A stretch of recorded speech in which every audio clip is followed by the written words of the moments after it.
So this is the start of the exhibition, and this is about the arrest. Yes, that is the day that I was abducted in the streets of Tehran.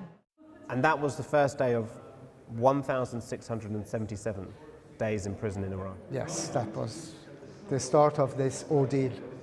For all that time behind bars, Anoosheh Ashoori dreamed of not just freedom, but of making an exhibition about his time inside Iran's notorious Evin prison. The reason why I wanted to set up an exhibition is because not many people know about what goes on behind those walls. And I cannot just stay quiet after having seen those things.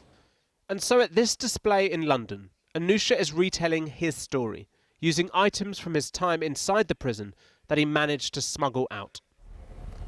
And so when we talk about the physical ordeal, I guess this is one of the most obvious ones, the bed bugs and the cockroaches. Yes. Yeah.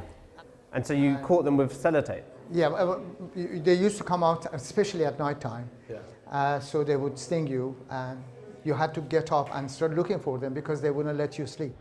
Anoosheh, a British national, was arrested in 2017 and accused of spying for Israel. False charges that still led to him being sentenced to prison for 10 years.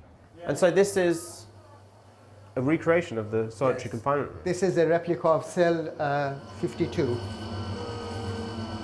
And what is that sound we're hearing? That is a sound very similar to what I used to hear every day and night. People whimpering, whining, crying, begging. Because you've said since you left prison you have many flashbacks. Is the concern in making something like this so similar to your ordeal that you trigger more flashbacks? I'm living through flashbacks since I was released. So yes, of course, that strengthens those flashbacks. But when I think that there is a good purpose behind all of this, then I'm quite happy. We've spoken about the physical things you went through in the prison, but obviously you also went through a lot of psychological suffering. How do you try and show that in the exhibition? The pain that, what I call shrapnel, that the families of these people went through or are going through, which is not visible at all.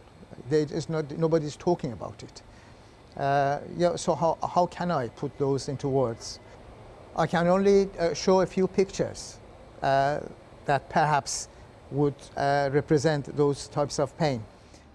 After nearly 5 years, Anoosheh was released in 2022 alongside Nazanin Zaghari-Ratcliffe after months of negotiations and the repaying of debt owed by the UK to Iran. The way you see the British politicians, how they are dealing with Iran, it's so soft. Whereas we see Iran actually helping Russia, for example, with the drones. So many proxy military branches that they have.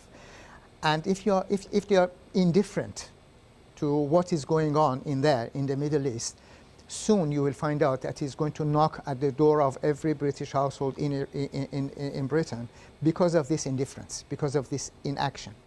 As Anoosheh prepares his memoirs, he has just completed his 3rd London Marathon. Running was a release while he was locked up, a sense of hope for a man who finds positives even in his darkest moments.